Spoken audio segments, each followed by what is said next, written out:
I am connected. That's it. That's the recording right there. I am connected. See ya. Find your mouthpiece and put on your jock strap. It's the Sports Blitz with Doug and Robbie.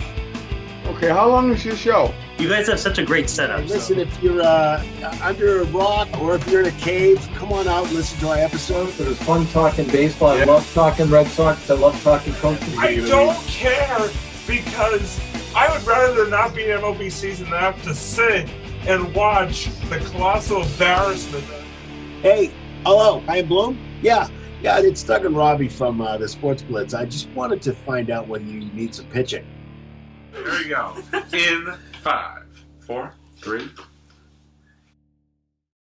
And hello, everybody, and welcome to episode number 98 of the Sports Blitz. That's right, I said 98, just 2 episodes shy of episode number 100, folks. It's getting there. Unbelievable. The math is right. Anyway, as always, it's great to be here. Great to have everybody along with us. I'm Robbie. Doug is here as well. Doug, how are you tonight, my man? Doing well, man. Doing well. Very excited about this episode because it's not football related. It's not football or baseball related, so it's good because we've been kind of just like we said in pregame, we've been pounding those episodes about those two sports. So yeah. So I'm very excited about this episode. Yeah. So am I. And before we get into tonight's episode, which, like you said, is going to be a very exciting episode, we do have a sponsor, as we always do. Always excited to have this sponsor along for the ride here. Doug, why don't you tell the people who may have just stumbled onto our show from under that rock or in that cave a little bit about our sponsor for this episode? Absolutely. Our sponsor is Simon Organizing, which is our sponsor for today on the Sports Blitz, brought to you by, as they say in the industry, whatever industry that may be. Yeah, that's right. If you're feeling overwhelmed with a room or a drawer or a closet that needs to be organized, call Simon Organizing, and they can help you out with making that space into a much better space, organizing it and making it into a better space so you can go in and actually enjoy the space and not have to worry about it. It's really nice.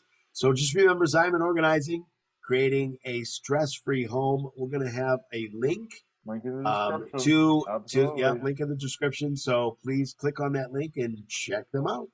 Absolutely. Always appreciative of Simon Organizing and the great work that they do and the fact that they're a sponsor of our show. So thank you as always to them. So getting into today's show, by the way, as we always say here on the show, if you are under a rock or in a cave, definitely come on out, give us a watch, and then go right back in. I don't know. Get your vaccine, get your flu shot, and then just head right on back in. Probably not a bad idea, but except for Kyrie Irving, which we'll talk about in a little bit. I'm just kidding. I don't know. You could talk about him. I literally wish that he would be thrown off the face of the flat earth. But hey, Robbie, you might get your wish because he may retire. Can't come soon enough, as far as I'm concerned. Anyway. So speaking of, that's kind of a perfect segue because we are going to be talking some basketball today as well as some hockey because guess what, folks? The calendar is changing. We are just about into the month of October, and that means we are getting deeper into the fall and getting further towards the winter season. And like I said, that means it is prime time for some NBA and some NHL action. Both leagues have kicked off their preseasons. The NHL actually with preseason games already underway. The Bruins actually playing tonight as we speak against the Flyers in their first home preseason game. And the Celtics have opened up training camp. Obviously, they made a lot of news this offseason on a number of different fronts, which we will get to in just a moment here. But yes, we're going to talk some Celtics. talk some Bruins as well. Definitely get you primed and ready for the upcoming 2021-22 NBA and NHL seasons. And so we will start off tonight, Doug, with the NBA, because I know Doug is, despite his Bruins hat, is a big basketball. Is sort of the big basketball guy on our show, so it's only fitting that we kick off with some hoops talk here.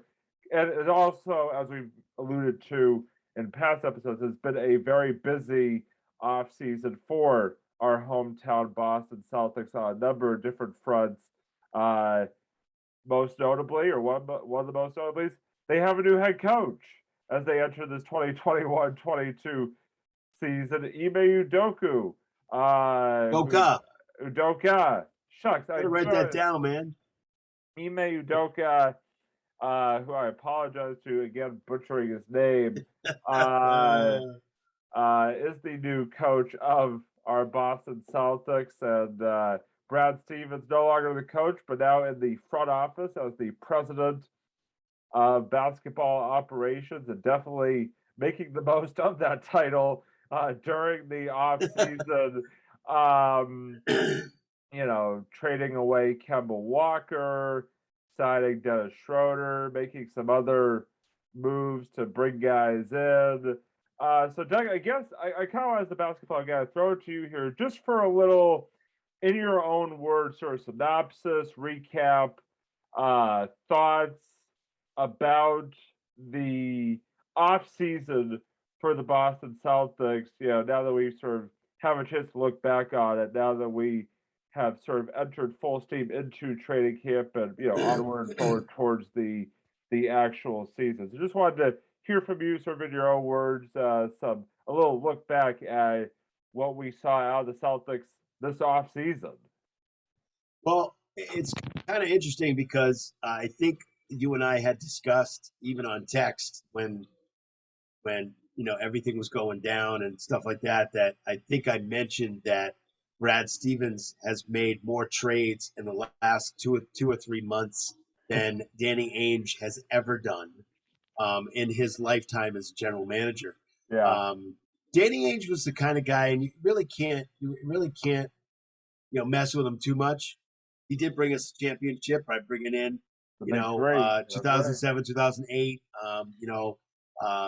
Obviously Paul Pierce was there and bringing in Kevin Garnett and Ray Allen to solidify that, and also getting the guys on the bench that we need, Eddie House and Leon Poe, and these guys who could come in and actually continue what the first string was doing and actually play very well.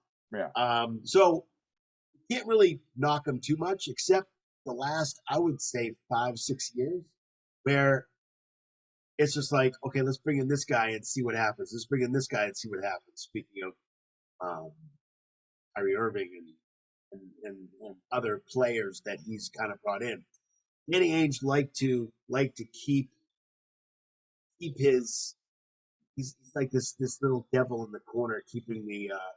I'm going to keep my first round picks because I'm going to be able to trade. All the good old Brooklyn picks. Where's Trader Danny been the last few years? I mean, nowhere. I mean, he's brought some people in, but nobody. If you've noticed, if you've ever watched a basketball game, Celtics ball, in the last couple of years, you've noticed that. Wait a minute, there's something wrong here. It's not working. It's not working out. So, I think kind of to sum it up is that we're talking about not even Trader Brad. We're talking about Brad Stevens looking at this team, and this is it in a nutshell. Brad Stevens looking at the team, looking at who the main pieces are, and seeing what he can do to make the team better and surround the main pieces with good, solid players. And as far as I'm concerned, first of all, hiring Ime was the best thing that he could have ever done. That's the first good part of the whole thing. Oh, yeah. I don't know if everybody knows, but if you don't know, we had this a while back when Ime first got hired. Was we had a whole episode almost about just about him and about what the Celtics were doing and stuff like that. Ime Udoka was, excuse me, the assistant coach San Antonio under Greg Popovich, who, as far as I'm concerned, one of the best coaches in the last, I would say, 15, 20 years. Just incredible. Absolutely. And to be able to be with him for the time that he was with him, and then to be able to go over to the 76ers and do some stuff. He's had a lot of coaching experience. He was also assistant coach on the USA team. Well, don't forget Brooklyn. Don't forget Brooklyn. Brooklyn Nets too. Absolutely. So, and obviously the Brooklyn Nets got into the playoffs and did fairly well. So it's one of those things where the experience is definitely there. He's not just a player's coach, but he's also a tough guy. He doesn't take crap from anybody. He's got a very good coaching style. His coaching style was said just recently in an article. His coaching style was one word: blunt. He is very blunt. Now, I haven't seen him coach, so I don't know this. This is just a report that has been surfacing. But this is also not just a report that's been surfacing. This is also something that we have found out from his coaching style from other players on other teams. Right. Is that they respect this guy. They like this guy a lot. This guy has not just basketball sense, but he's very, very good when it comes to relationships and making sure that people understand where he's coming from. A little bit like a Doc Rivers type. And I like this, and this is the first time I'm saying this like on air. I like it. I like Ime because he's a lot like Doc Rivers. Doc Rivers was a very tough coach, players coach. Love the players. But he would also, as far as I know, he would come up to you and say, hey, you screwed up. Let's not do that again. Let's work on what we need to work on, blah, blah. So that's the first good thing that Brad did. The other good thing that Brad did is that he started to develop some, get some players that are veterans. He had a lot of young guys last year. And in my thought, it was a lot of dead wood also that Brad also got rid of, which is exactly what we needed to do. I'm not sure if we got rid of all of it, but we did get rid of some of it, I guess I should say. I think what it comes down to is that Brad's whole thought process, and he said what it was. Brad's whole process is we got to bring people in here, we got to bring veterans in that are going to come in, work hard, and make the team better. Pretty simple, right? Yeah. Very simple. Maybe not. Yeah, very simple. But bringing guys in to be able to do that, getting rid of the deadwood, and the deadwood, I'll tell you who the deadwood is. Tremont Waters, Carson Edwards, who, by the way, played very, very well in Summer League. Yeah. Played well. Yeah. He played well. He was all over the place. If you look at him, he still plays all over the place. But his shooting is really good. His defense is non-existent. So, Carson Edwards, we got rid of Taco Fall. Taco Fall was this kind of circus kind of – he's on the Cavs now. The Cavs took him on for a one-year deal. But still, it's one of those things where – and I hate to say this about him because he's a super nice guy, I guess. He's one of those guys who's just, he's 7'6", and you don't see too many guys like that around. You had Yao Ming, and you had his son, who's, by the way, not as tall as him, but not a bad player. But you get rid of the dead wood. Yeah.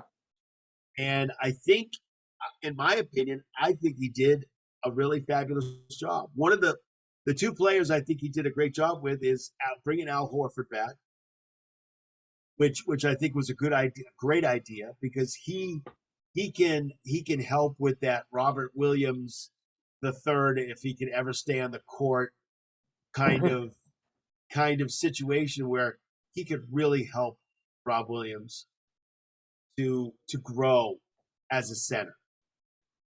Do I think that Al Horford's more of a power forward? Yeah, he is. Oh yeah. You could stick him at center, but he doesn't like to play center. He doesn't like to play the 5. He likes to play the 4. This is what he said right before he left Boston. He said he did not like the 5. He likes the 4. So, and then you bring in Enes Kanter back. Bring him back. He was gone for a year, but you bring him back again. A good veteran, a veteran that's going to be able to help out some of the young guys, but pretty consistent offensively. Pretty good defensive player too. And then you got your regular. You brought in Peyton Pritchard, just played phenomenally during the summer league. Bring in Josh Richardson. Josh Richardson, great guard, great shooting guard. Needs a little help on the defensive end, but really, really good guard.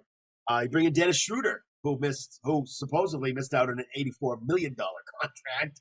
I know, yeah. Whoops, I mean, there it goes. Wait, there it goes. Oh no, I missed that. yeah. Talk about missing the boat on getting Well, the money. he just said recently in an interview, he said he never got it. He said he never heard about it. So I don't know whether he did or not, but it doesn't matter.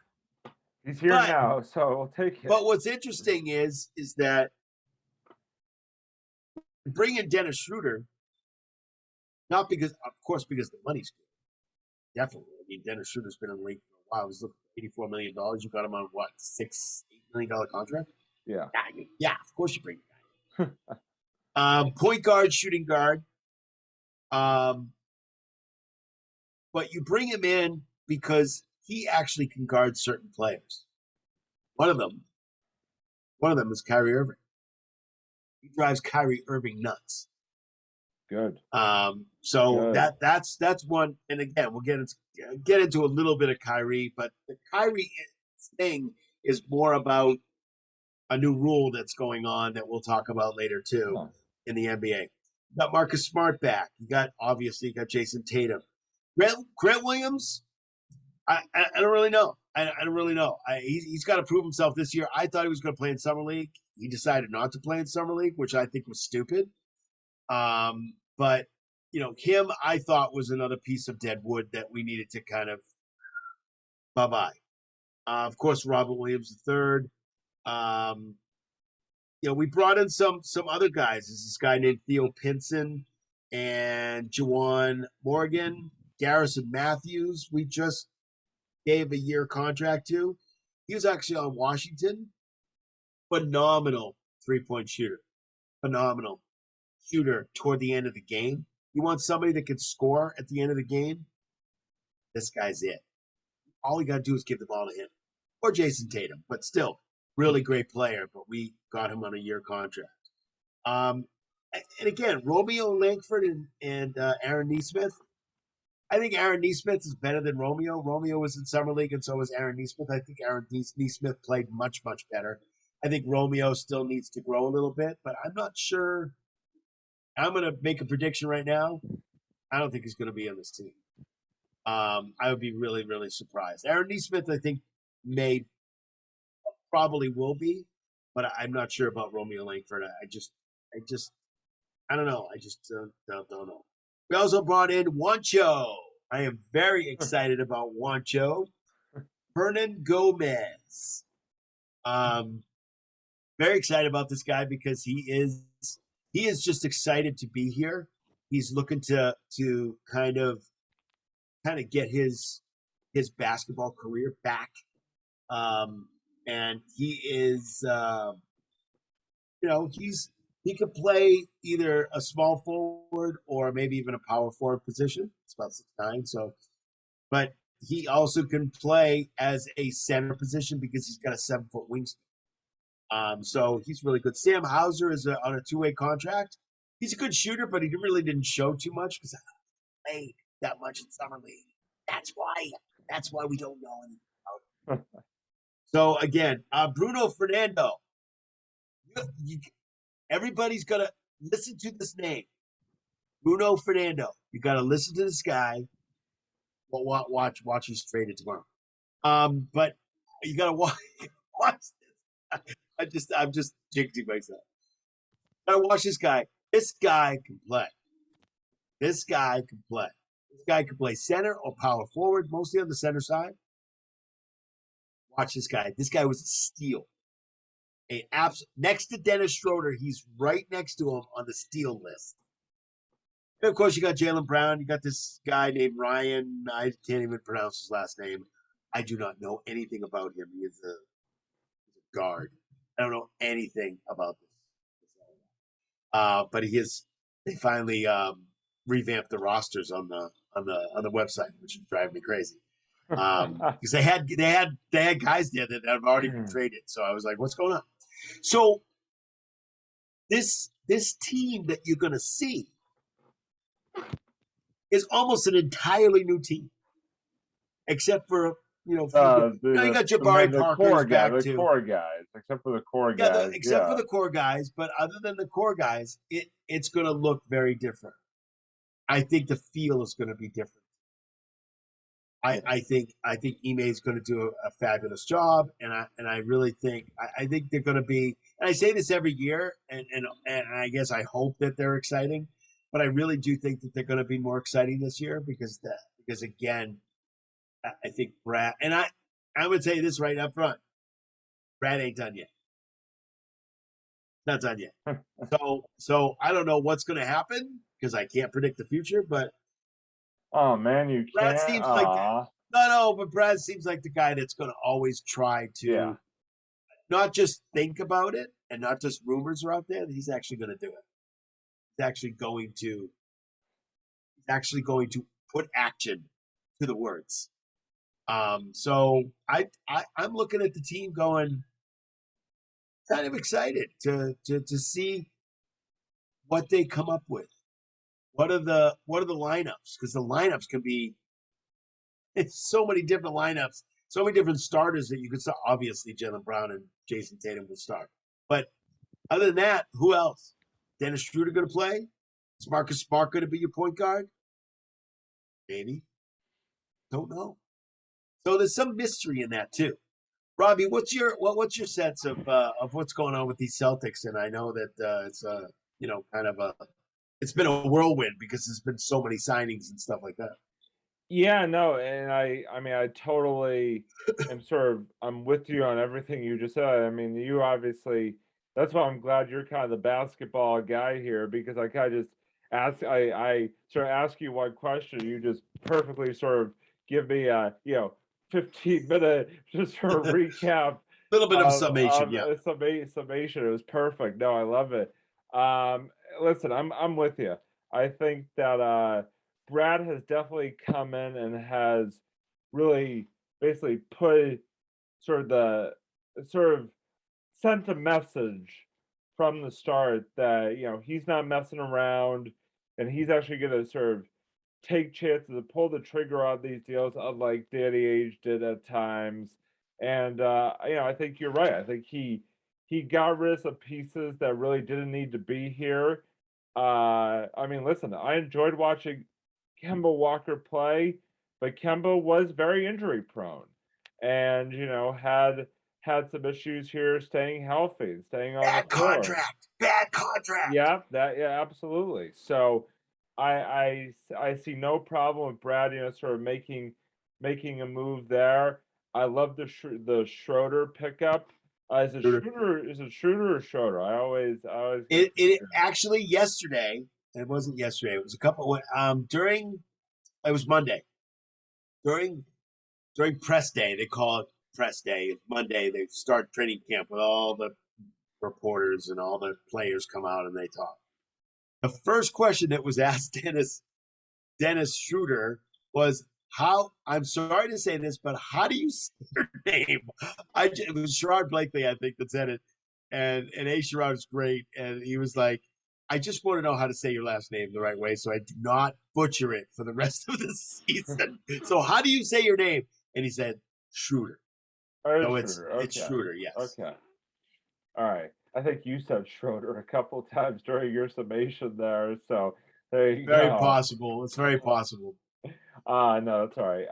Hey, listen, I can't say Ime's last name to save my life apparently, so it's all good. We all have our shortcomings with names apparently when it comes to the all good. Celtics. No, listen, I think that Brad has made some really good moves. I agree with you that I don't think he's done yet. It'll be very interesting to see what that means exactly. I think also I'm very intrigued to see the core under this new coach. And I think that's sort of the next sort of question I wanted to pose to you, Doug, is, obviously, while you have all these new pieces, you do have that sort of core of, Marcus Smart, Jaylen Brown, Jason Tatum, all of whom are great players. But I mean, especially towards the end of last year, I think there was a bit of underachieving that took place with that group, which definitely fed into the frustration and the underachievement of the team as a whole. Obviously, a team that for a while and at the beginning of the season looked primed to be a top 4 team in the East, and they end up finishing as the 7th seed, and they basically get blown out in 5 games in the first round, and that's it. So I guess what that hurt. Yeah. Oh, especially especially given who it was against. As we'll get into. I mean, it wasn't unpredictable, but it hurt. For sure. No, you're 100%. So I guess what I was curious to know from you, because obviously I definitely think you have a stronger sense than I do when it comes to the Celtics, and maybe this in particular.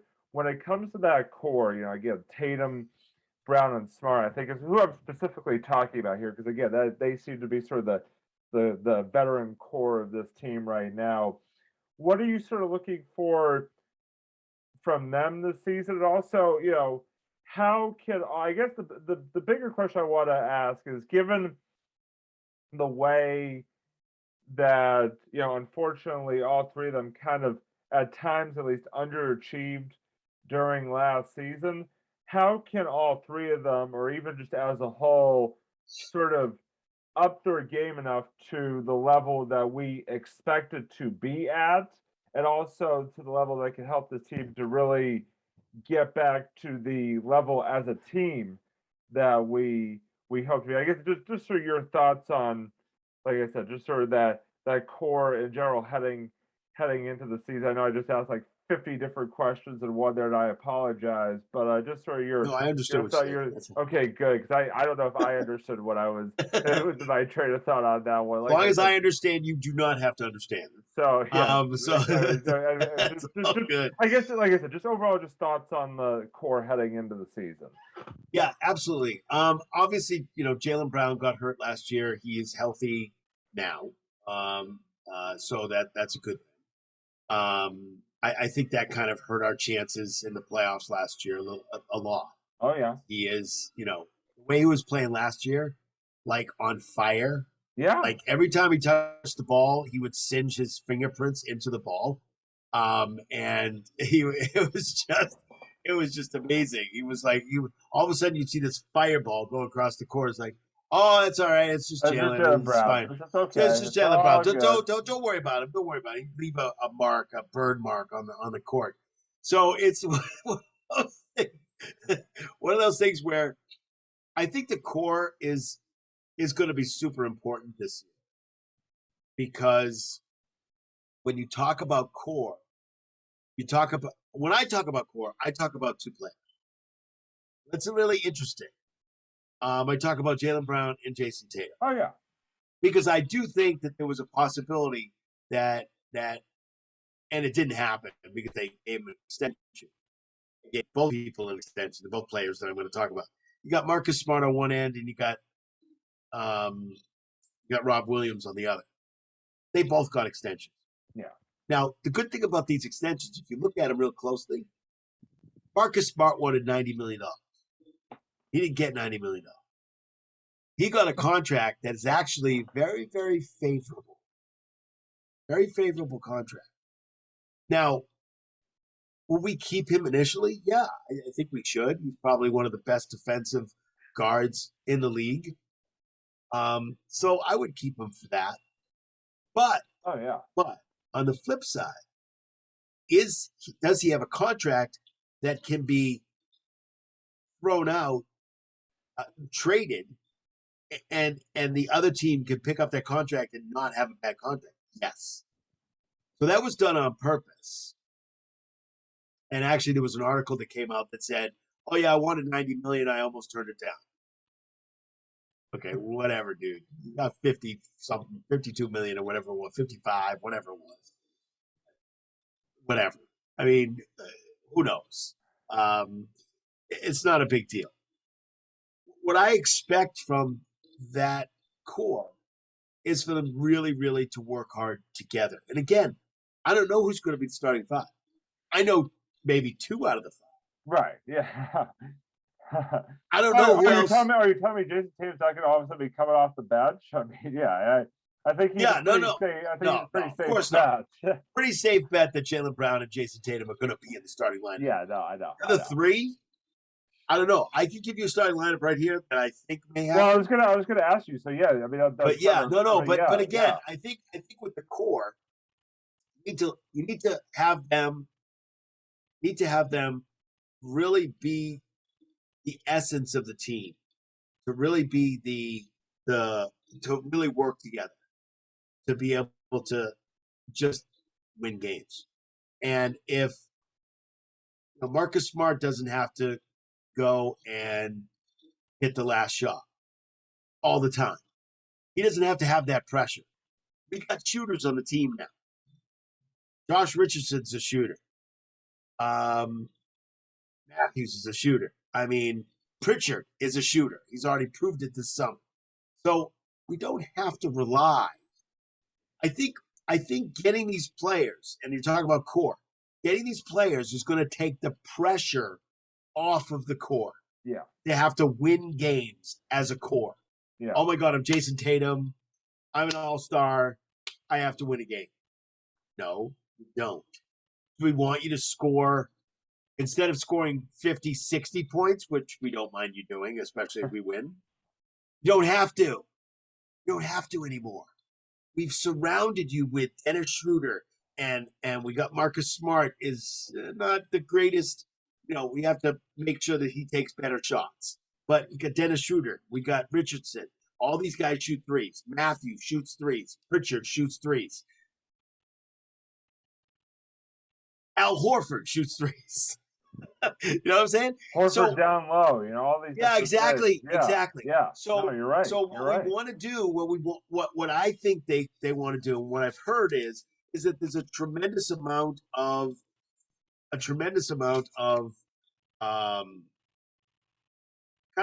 they're responding to the new coach, which is really good, and the players are eager to have a new start, and that's everywhere. They came into camp, and somebody said it yesterday. Somebody saw that they didn't see too much of the practice because they're not really allowed to stay too long. So they're allowed to come in, watch a little, and then leave.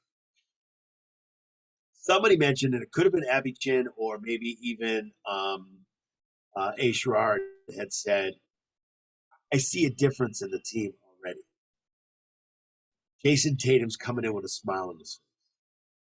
Jaylen Brown has a smile on his face. Everybody has this smile on their faces. They're intense, but they look like they're having a good time. Yeah. So what I believe that they have to do is the core doesn't need to win games anymore. Everybody's going to help out here. This is going to be a team effort. It's not going to be Jason Tatum needing to score 60 to beat the Nets. Not going to have to do that. And even when you score 60, you still might not beat the Nets. So maybe you will this year. But that's the thing. That's what I'm looking for the core this year. Yeah, no, absolutely. Yeah, no, absolutely. I agree with that. I think, I mean, and Tatum's even come out and said that he wants to really up his game this year and start to. I think the quote I saw from him was he wants to start to go more down, like more downhill in terms of playing style. He wants to really be even more aggressive and attack, and attacking during games and things like that, which is what you want to hear. And I mean, obviously having Jalen back and healthy, I think will be big for this team. And Marcus, if he could, stop putting up those aggravating three balls, early in the shot clock, he He doesn't have to do that no more. 95% That's of the real great time. English. He doesn't have to do that anymore. He doesn't. Yeah. No, he really doesn't. And I think Ime is going to tell him that, Marcus, you don't have to put the team on your back. Jason, you don't have to put the team on your back. Let the other guys help you. We now have guys to be able to help out. So they have to play as a team. They have to. The thing that you're going to see a lot more of is a lot more passing and a lot more, just being aggressive, but being able to. It's not just going to be one person scoring buckets. I'm just telling you right now. We have too many people that can score. The people I just told you about are the people that can actually score. Now, I'm just saying they just need to work together. That's all it is. Yeah. No, I mean, like I said, I'm 100% with you on that. And I think the point you've made earlier is definitely one that I feel as well, which is that this year's team, I just feel like overall is just going to has the potential to be much more exciting to watch than last year's team. And that's kind of feeds into the last Celtics related question I wanted to ask you. It's kind of a quick hitter question, so to speak, and we can both sort of give our opinions on this. And I know. Hey, listen, the preseason games haven't even started. Training camp's just underway. But do you have any sort of sense, in your own personal opinion, of when you look at this team on paper right now, where they have the potential to be in terms of in the Eastern Conference picture as a whole? That's a really good question, because I think right now it may be too early. It may be too early. And that's what I was going to say. No, it's fine, but I can still give a prediction. But I think it's still a little too early, because there are some different rules that are kind of going on in the NBA now, vaccination rules and stuff like that. Guys who are just have to figure out what the teams are going to be all about. So, do I see them possibly being like in the East, a top 5 team? Yeah. I could see them being in that realm. I can't really predict too much yet. Yeah. I believe their first preseason game, I think, is Monday. So I thought it was October 4th, but that could be the Bruins. But I'm pretty sure. I'm pretty sure it's the Celtics have their first game on Monday, preseason. I think. You are correct. Yep, at home against Orlando on Monday. Yeah. Yes. So it's one of those things where, because they have so many new players, it's kind of hard to tell. But again, just like we talked about before, is Kyrie Irving going to play? Well, and I want to get. I'm just talking Nets. I'm just talking Nets. No, I want to get to that just a minute here. But yeah, that is a very interesting scenario.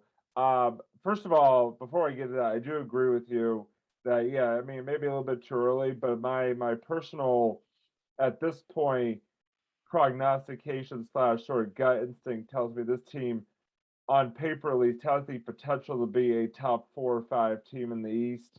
But again, I mean, I think we'll know a lot more as we get into preseason games and actually sort of get closer to the regular season itself. Because you're right. I mean, there still are a lot more chips that could fall between now and then for sure. So I did want to sort of touch even just briefly on that sort of bigger NBA topic that you were sort of perfectly segueing into just a moment ago, and that is sort of the ongoing debate, among NBA players, one in particular, about the good old COVID-19 vaccine. And listen, we at the Sports Blitz definitely encourage those who have died to get vaccinated. We are very pro-vaccine here at the Sports Blitz.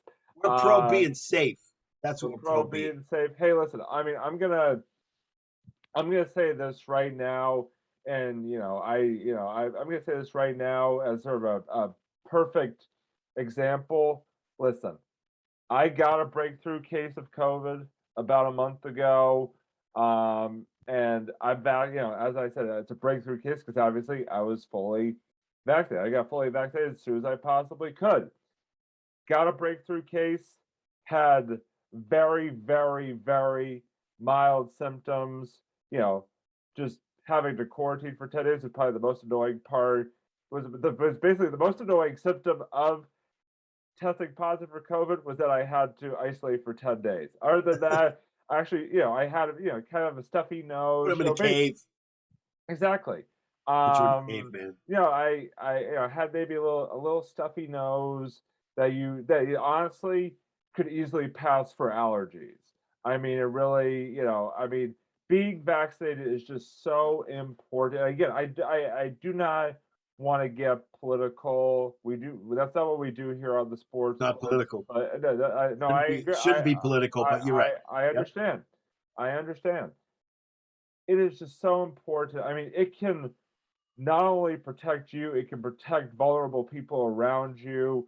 I mean, there's just so many reasons to get the shot. And listen, if I hadn't had the shot, I hate to sort of go down this road, but you never know what could have happened. So I'm very, very grateful, that I was vaccinated and thus had a very, very minor case of COVID. But all right, that being said, don't want to go too far down that rabbit hole again. But what I was going to say is that there have been some NBA players who have been very reluctant and very vocally reluctant to get the vaccine, and it's created some very interesting situations because in some of these cities, like New York, Boston too, there are rules in place that in order to enter these venues, you must have a vaccine, or you must proof of vaccination, or in some places a negative COVID test, but in others it is simply you must prove you must be vaccinated, or else you're not allowed to enter some of these venues. So again, it has created a bit of a conundrum in some of these NBA cities like New York. And the one example that Doug was mentioning is our old pal Kyrie Irving, who has been very vocal about his reluctance to get the vaccine. And he won't tell anybody. Well, I guess he won't say whether he's vaccinated or not. But if he has not been in the Brooklyn Nets facility yet. So we can kind of come to some conclusions about the fact that he may not be. Yeah. So I mean, if he's not, there's the possibility that he could not be allowed to play home games in Brooklyn this season. Again, I don't know. Yeah. And yesterday, Robbie, sorry to interrupt, but yesterday the NBA made a decision, a secondary decision on this, which we were looking for, which everybody was looking for. Most venues in the NBA have that rule. I know here at the Garden, you couldn't go to the Bruins game tonight without showing a Vax card or the fact that you had a negative test within the last 24 to 48 hours. Right. So you had to show something to get in because you weren't going to get in. So what the NBA said was that any NBA player that doesn't have proof of vaccination and cannot play in home games will lose that money for each home game not played. Yeah. So Yeah. the NBA is not taking any crap on this. No, they are. The NBA is a part of what the NBA does. Part of what these sports teams do is health and safety. That's what this is. Period. End of story. That's what it is. It's not political. Has nothing to do with It shouldn't be. right versus left. Yeah. It's got nothing to do with anything except the players and the fans and the coaches and the referees, all of their safeties. Yeah. That's what it has to do. Safety. That's right. That's what it has to do with health and safety. Period. That's it. So it's one of those things where it should be interesting to see which players decide that, hey, this is my choice and I choose not to. Okay. I choose for religious reasons not to do that. Okay. Just realize that you're gonna lose money because we're not futzing around with this stuff. Just not. So it should be interesting to see. You know, it's so interesting because he just hits it again. You know, I mean, he just, you know, if he's not taking incense around to ward off the evil spirits, in the garden or in other venues, you know, he's thinking that if he goes far enough, he'll just fall off the face of the earth, which I think is pretty funny. Very interesting because it's already been proven that the earth is round by many people, including scientists, and including astronauts, which makes sense too. But I think what it comes down to is that it should be interesting just to see what NBA players play and what don't, who doesn't. That's going to hurt teams, though. Yeah. Going to hurt teams big time. Absolutely. And you know what? So we'll see. We also know, Robbie, within the last couple of days, actually the beginning of the week, a report came out that said not all the Celtics players are vaccinated right now.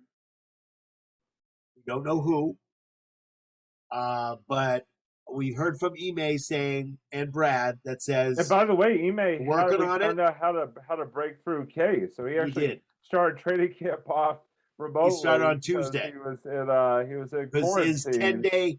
His 10-day was Monday. His 10 days of isolation in a cave with Robbie was Monday. In a cave talking sports. Sports. Yeah, that's our new title, In a Cave Talking Sports. So it should be interesting to see what happens. Yeah, really should. I think you summed it up perfectly. And but it's not just basketball; it's hockey too. So everybody's cracking down. I know, and which I agree. Yeah, no, I agree. Everybody's got to keep safe. That's what it comes down to. Absolutely, you're absolutely right. That's what it comes down to for sure. Speaking of hockey, again. The NHL season also. Sorry, I had to do that. That's okay. The NHL season has kicked off as well. Again, preseason games going on literally as we speak. The Bruins in action. They hosting the Philadelphia Flyers in their third preseason game. So finally, with actual regular players as opposed to players we have no idea who the heck they are. True. Yeah. So the last two or three games preseason have been mostly AHL players or really, really young players that may be on the team. John Moore was probably the only. I mean, he's relatively young, but he's not. He's a 2 or 3 year player. There were a couple other players that played. Studnicka, I think, was another one. But he's relatively young too. But we haven't seen Patrice. Tonight's the first time we've seen Patrice Bergeron. We've seen Brad Marchand. We've seen just the regular players. Yeah. Nope. You're absolutely right. Yeah, and it's gonna be this Bruins season is gonna be very interesting because it's the first time in a long while that the Bruins will start out the season at least without Tuukka Rask in net for them, which is going to be a different sight to see come the beginning of the season. And so I guess that's kind of where I wanted to kick things off, Doug, with the Bruins, is obviously the goaltending situation. Tuukka Rask, due to injury and contract reasons. Will not be with the Bruins until the very earliest, I believe, January. Sort of the expected timetable for his return, if he even comes back to the Bruins. Again, it's worth noting, not under contract with any team, let alone the Bruins at this exact moment. So it still remains to be seen what happens there. But I guess the first question I wanted to ask you, Doug, is, we did get, a sense at the end of last season and even into last year's playoffs about the Jeremy Swayman era, in Boston, because obviously Swayman saw a lot of playing time down the stretch last year, and a lot of people, I think, felt like Swayman should have actually seen more playing time down the stretch into the postseason last year.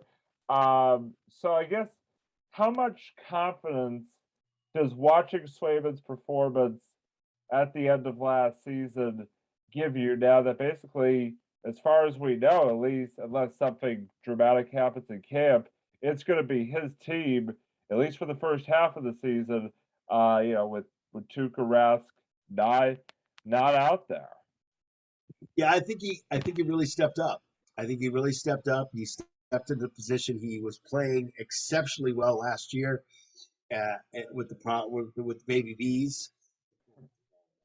But the Providence Bruins, I thought, and one of the reasons why Cassidy had confidence in him and him coming up here and playing. Last year we had Vladdy. We don't have him anymore, but it's one of those things where he had a lot of confidence. We don't. Correct me if I'm wrong. We don't have Halak either. No. Or do we? Yeah. Who is our backup goalie? It shows you how much I've been paying attention to the Bruins offseason. Who is our backup goalie at the moment? That's a really great question, because I don't even know the answer to that question. Shows you how much, folks, we at the Sports must actually keep up with the goings on in Boston sports. No, we actually do. It's just they just started, and they started so quietly. I didn't even know half of the preseason games were even on until I looked at my phone and said, "Oh, preseason Bruins." Oh, okay. Okay. Oh, preseason Bruins. Okay. Yeah. It just said, "Oh, we actually have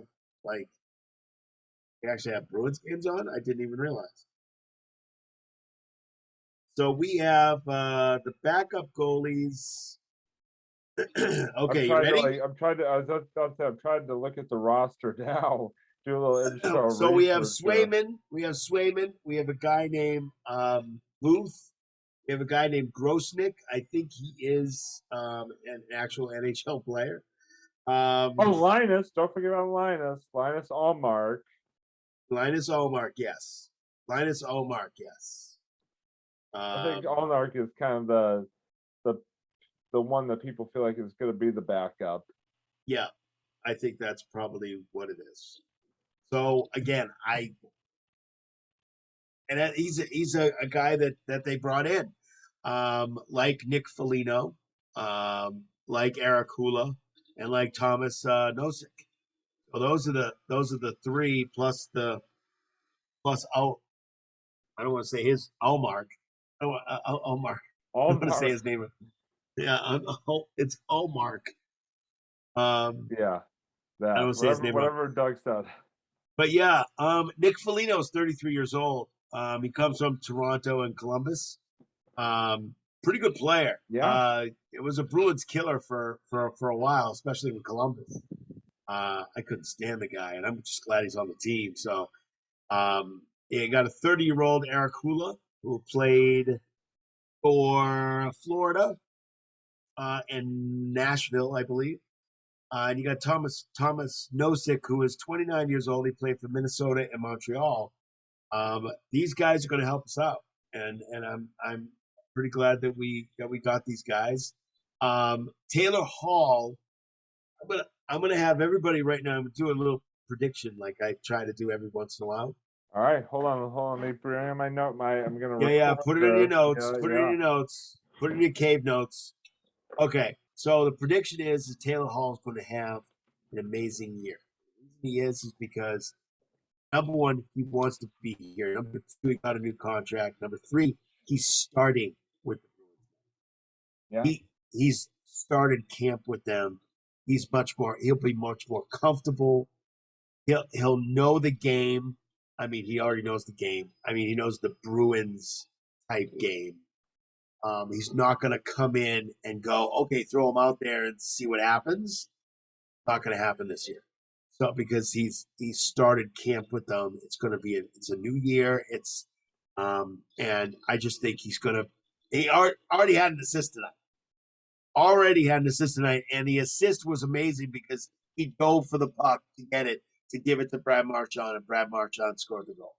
So I just think he's going to have a really good year. That's just my prediction, my side prediction. Pasta's also very excited. David Pasternak's very excited this year also because he's not coming into camp hurt. He's very excited about not being hurt this year. Not having surgery like he did last year. I think we're all very excited that David Pasternak Yes. He had surgery last year. He was out for a little while, and he's so glad to be healthy. And, of course, I'm knocking on plastic wood here to make sure that he stays healthy. Charlie Coyle also had some surgery.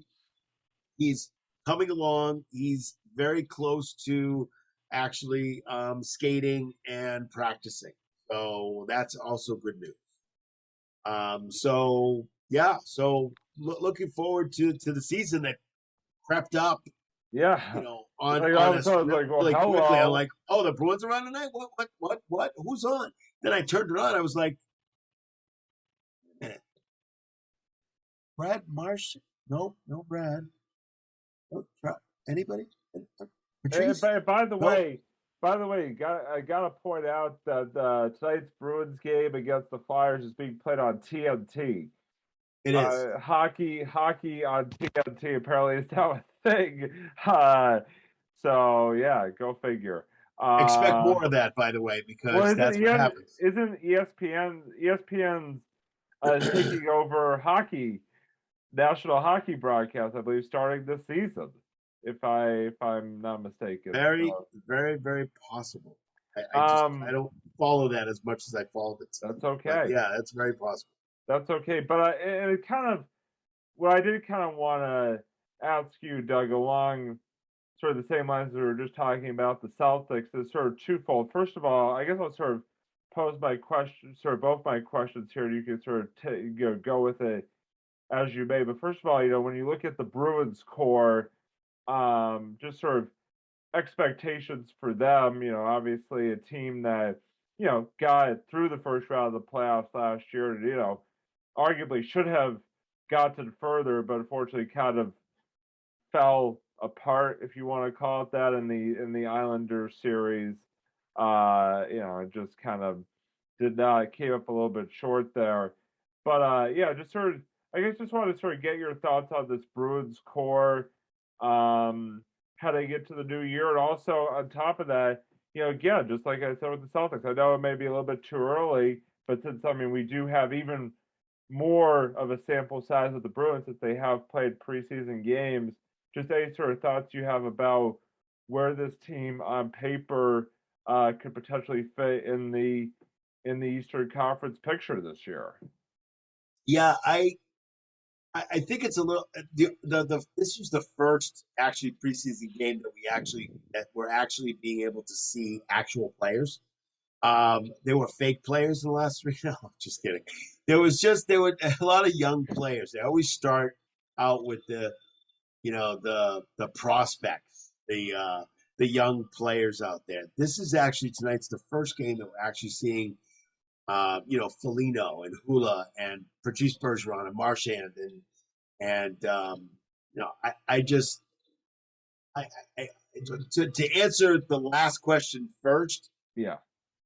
I haven't seen enough of the preseason to even go there necessarily, but I understand what you're talking about. I think the core is really still here. The core is very good. The guys I just mentioned, Charlie Coyle and Patrice Bergeron and Brad, not Stevens, Marchand. unless he switched over to the GM for them too. I don't think that. Very well could. No. Very well could have. You No never one know. knows. Yeah. Never know. I Never know mean, with them. Trader Brad on the Bruins, not a bad thing. So I just think the core is very solid. Yeah. We lost a couple of pieces, but I think we gained back some pieces also. I think Felino's going to be great. He also had an assist tonight. I think Felino's going to be really good. I also think that he's going to bring something to the game because, again, he's 33 years old, has been in the game for a long time. Eric Hula also, I think, is going to bring something to the game. I don't know too much about Thomas Nosek, but, again, he's 29, so he's been in the league for a while. I think these players are really going to help us out. I think, I think the core that we still have is going to make this team an exciting team to see. I don't want to ruin maybe our next segment, but we are missing two has been significant players. And one is Thomas, the other is Krejci. So those losses. Wait, who's I Thomas? do think we gained back some players for that. Wait, hold on. Who's Thomas? Oh, I'm sorry. Did I say Thomas? Yeah. Oh, yeah. I'm talking about the 2011 Bruins. Yeah. I was like, wait, what? I just went back in time with Doc Brown. Oh, Marty, what about Thomas? I just Thomas, where did Thomas come from? It's not Thomas. Thomas hasn't played in like 40 years. Where am I going with this? Okay, let's start again with Tuca. Duke. Yeah. Okay. So Tuukka Rask. Sorry, completely forgot about Tuca. That was my That's great. That's great. See, he's been gone so long. I just don't even miss him. I don't remember where he is. So we're talking about Tuukka Rask, Krejci, Brad Park,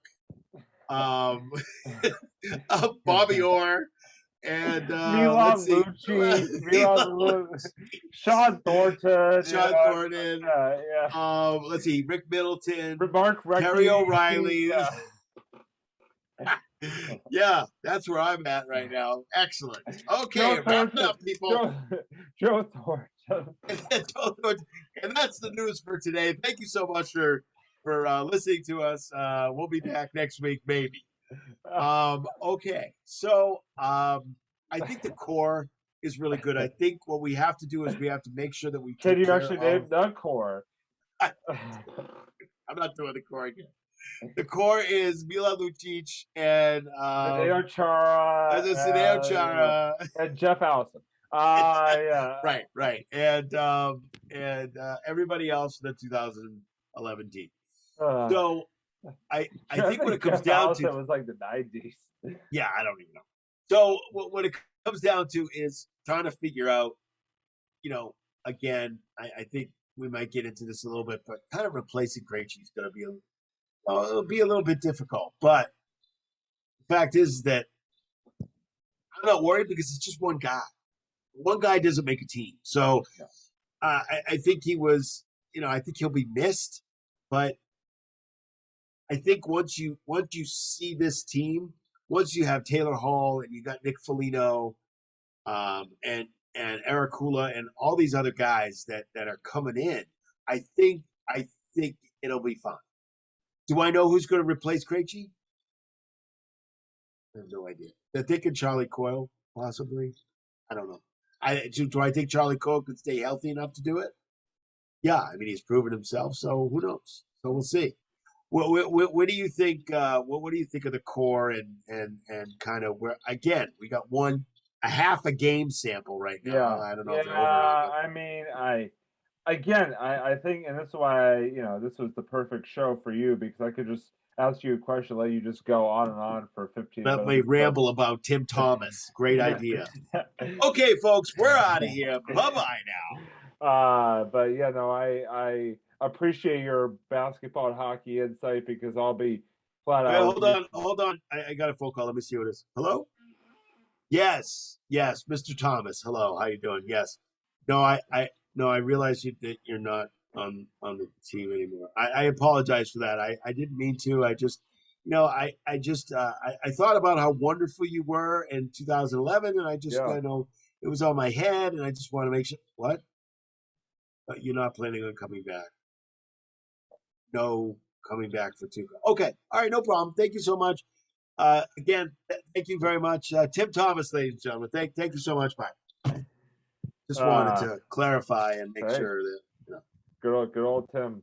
Yeah. But yeah, no, like I said, I definitely appreciate your insight on both.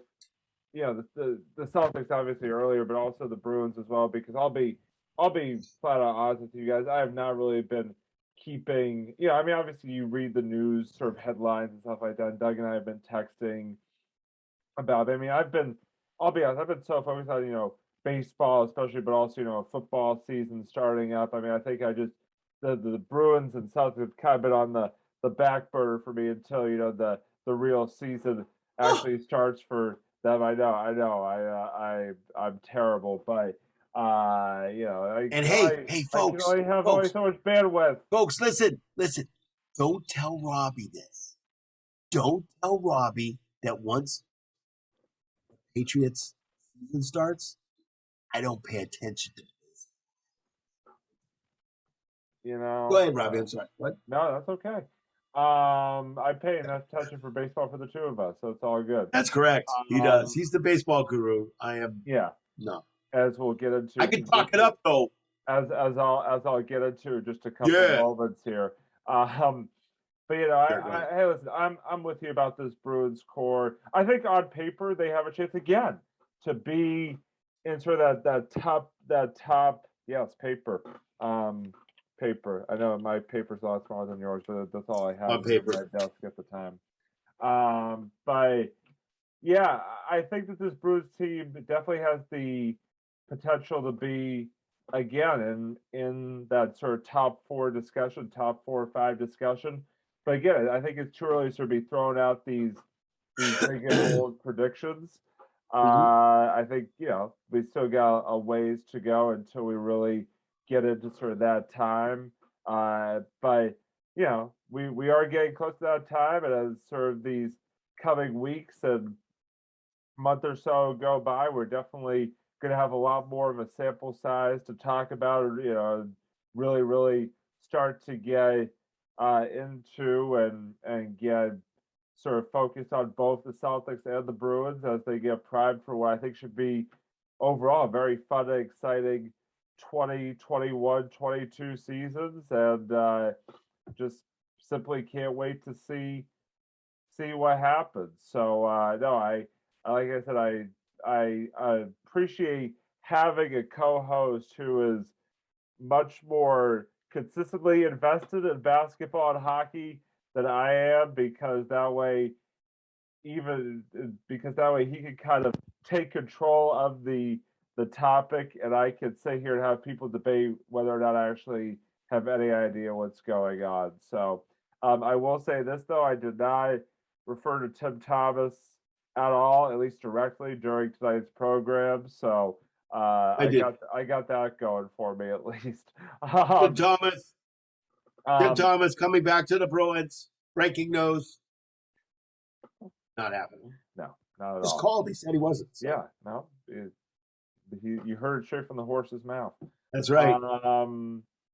So what we are going to do now is we are going to step away from the Bruins and the Celtics and into the end portion of our episode, which is always our favorite portion of each episode. Not really, but it is our final thoughts for the evening, which we always tend to have, at least sometimes. So I'm gonna throw it over to Doug first off tonight, and ask Doug, what is are your final thoughts for episode number 98? I actually have just one final thought tonight. Unbelievable. Never happens. Never happens. I know. Mind I know. blown The right world, now. Okay. world may end. Tim Thomas might call back. I don't know. Maybe he will. Grab a beer somewhere. Bring him to the garden so he can play. No.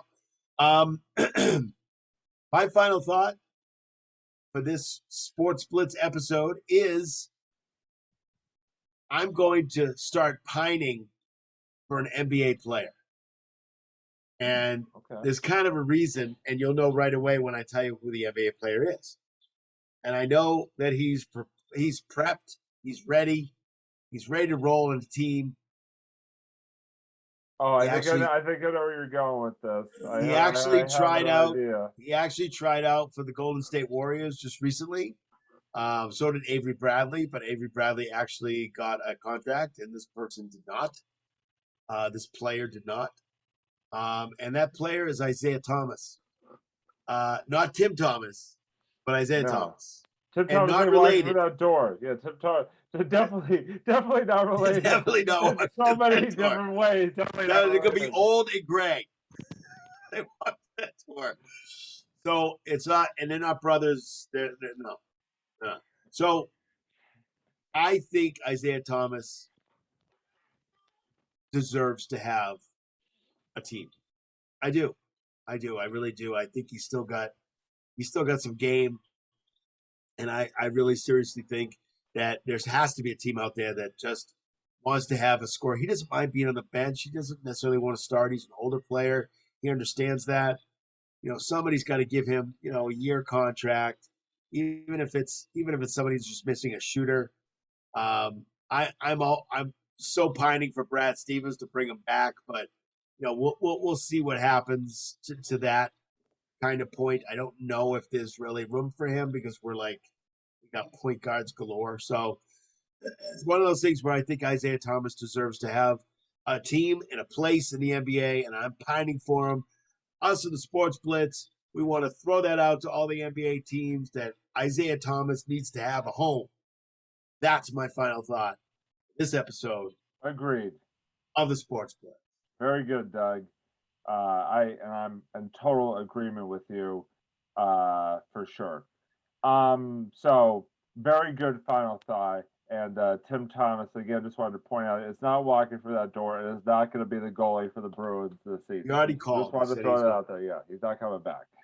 So in terms of my final thoughts, and I sit here at this exact second thoroughly frustrated and disgusted to have just learned about 5 seconds ago. Was it the Yankees? No, that the good old starting 9, the Boston Red Sox, just managed to drop 2 out of 3 in their series with the worst team in professional baseball, the Baltimore Orioles, losing tonight 6-2 against the O's in Baltimore, which basically now puts them into a tie for the second wild card spot with at least Seattle. Toronto currently is losing to the Yankees, but if Toronto were to come back and win, then they would also be in what would that be, a 3-way tie with Seattle heading into the final weekend.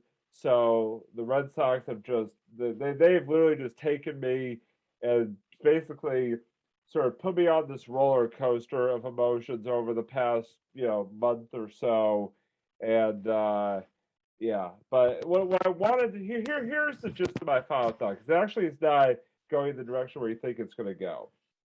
Is that my final thought? I was talking about this with Doug off air just before we started tonight's episode. Is that I feel like, Red Sox fans have been rightly frustrated with how this team has kind of underachieved during the month of September and has, unfortunately thrown away what was a very comfortable lead in the wild card. And even if you want to look back a couple months within the division, that they had the lead that they had in the division way back when, it seems like at this point. I think some Red Sox fans have gone a bit over the top with sort of the frustration with the team, where they've started to compare the woes of this 2021 Red Sox team, especially in the month of September, to another Red Sox team from exactly a decade ago, and that being the 2011 Red Sox, who, as we all know, blew quite the first place lead during the month of September, basically choked it all away while choking on chicken and beer, and in the clubhouse apparently during games, and ended up on the final day of the season losing out on a playoff berth entirely. There is no comparison between the 2011 and 2021 Red Sox sort of September frustrations. And I'll tell you why. I'll give you the basic number one reason why is that expectations for those teams were so significantly different that in and of itself should prevent any sort of comparison between the two. Heading into this 2021 Red Sox season, I don't think a lot of people, even in Red Sox Nation, expected this team to be in the playoff hunt come this part of the season, let alone be in the position of actually legitimately having a shot at least playing in the wild card game at this point. So I truly do believe that no matter how much frustrating this past month has been for the Red Sox, the fact of the matter is that what they are doing is they're playing with house money at this point, because the expectations for this team were so low entering the season. We alluded to at the beginning of the season on this very program. The fact that they are even here, the fact that they are playing competitive, playoff contention baseball on the last day of September into the month of October is just incredible, given what we thought heading into this season. Now, is it frustrating that they've given us sort of thoughts of that they could have even gone further this year, and now are kind of have come way back down to earth? Of course. But at the same time, after the last two seasons that we've had to endure as Red Sox fans, just to be able to have a shot at this juncture of a playoff spot is at least in and of itself something to be very, very happy about as far as I'm concerned. Whereas the 2011 Red Sox team, with all the pieces that they added heading into that season, people expected that team to be a World Series contender. People expected that team to be one of the best teams in baseball. That season, for a while, they were the best team in baseball. And then they basically, like I said, fell flat on their behinds during that 1 month period and basically threw it all away, quite literally. So basically, the gist of my point is this: you cannot compare the 2011 Red Sox and the 2021 Red Sox, because plainly and simply, it's just two different scenarios. It's two different situations. It's two different sets of expectations, and to try to do it even in just a byproduct of frustration, it's just not fair to this year's team, because it's not a comparable situation. Period. End of story. I know, Doug, you and I were talking about this fair, and it seemed like you were in agreement on that. But yeah, I mean, it does frustrate me a little bit when people kind of take it to that level, because it's two completely different circumstances is what I will end my final thought with. Yeah, and Robbie, listen, I'm going to go a step further, and I want to ask the question that you asked me in pregame. I want to ask that question. We're going to ask it at the end here, and I want you to put in the comments what you think. And your question was, do you really want the Red Sox to actually make it to the postseason? Make it to the postseason. That's a great question, and I want to see the comments. I want people to answer that question honestly. Do you really want to see the Red Sox in the playoffs this year with this team? I think it's a great question, and I had a hard time answering it. I'll give you that. But that's what I think. I think it's a great question to ask out there, and I've got back and forth on that put your question answer about right in the comments. 100 different times just in the last 3 days alone. I mean, put your answer in the comments because we want to hear from you.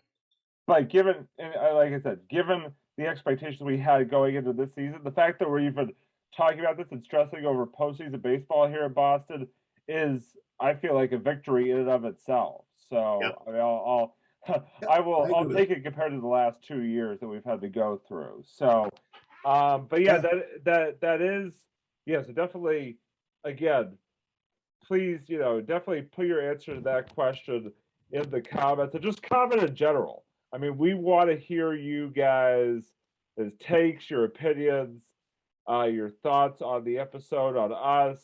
If you want Tim Thomas to come back to the Bruins. If you are Tim Thomas, definitely leave us a comment. But no, definitely let us know your thoughts down below. We want to know. We also want to know about us too, good or bad. Yeah. Because it makes us better. Yeah, absolutely, for sure. Yeah. So that is going to wrap up episode number 98 of the Sports Blitz. Got a couple things we want to touch on before we completely wrap up. First of all, we want you guys to like and subscribe if you have not done so already. Ring the bell. Hit the bell for sure. And we really do appreciate those of you who already have liked and subscribed. And please, want more subs, man. We want more subs. Absolutely. I'm not talking about Jersey Mikes. Yeah, exactly. Oh man, you stole my thunder. I was going to make a joke about that, but no, that was perfect. Sorry, I'm just quick tonight. It's all good. Quick with the jokes. Exactly. While you're at it, please also give a follow, some views to our other two shows that we are so proud to be a part of. One being On a Couch Talking Sports, which actually Kyle and I just filmed an episode last night, which will be going up very shortly. So very excited about that. The Sports Blitz. I mean, well, we are the Sports Blitz. See, I'm having my own moment here. Forgetting the name. But wait, hold on. I'm getting a call. Hello? Oh, wait, it's Robbie from the Sports Blitz. Yeah, we already know we're on Sports. Okay, thanks, bye. Yeah. No, I meant Marvel at the Movies with Doug and Kyle. They have already done some great content, and I know have some great content coming up for you. So definitely, like I said, give them a like and subscription as well, for sure. But yeah, hey, listen, folks, we've got a really, really exciting episode number 99 coming up for you next week. I'm not going to tell you. Here's what I will tell you about next week's episode. It is going to feature a special guest. I'm not going to tell you the name of the special guest. You're going to have to wait with bated breath until the actual episode comes out. But it is going to be a familiar face if you have watched our episodes from the past. And it is going to be some more topics related to some of the stuff that we have talked about tonight. And mostly on the basketball side, not on the hockey side. Mostly on the basketball front, absolutely. What I will say, like I said, is it's just that may give people a hint. Yeah, I probably just gave people a pretty big hint, but that's okay. Maybe it's gonna be a really fun episode. We cannot wait already to record. Doug literally just told me about it before the episode. I was so super excited with anticipation for it. So it's gonna be a lot of fun. For, like I said, for next week's episode number 99 of the Sports Blitz. Again, as we continue our countdown to 100, just 2 episodes away, friends. We're wait, 98, 99. Oh, you're right. Yeah, I can do math. I know, it's shocking. But anyway, that's going to wrap up episode number 98. Thank you, as always, to our sponsors, Zyman Organizing. Remember to tell them where we are, man. Facebook and... Oh, yeah. Yep, thank you. We're on Facebook, Twitter, SoundCloud, obviously right here on YouTube. So definitely... We're on Tim Thomas's Twitter account also. Yeah. Because he likes us. He's listening. He's a big fan, apparently. Anyway, Yeah. If he wasn't, he is now. Yeah, or he may hate us for all I know. Who knows? He doesn't hate us. He loves us. Yeah. But anyway, until next week, that is Doug. I am Robbie. I'm Doug. You are Doug. And That's Robbie. Absolutely. And this has been episode number 99 of the Sports Blitz. And we will see, episode number 98 of the Sports Blitz. And we will see you next week for episode number 99. See you, everybody.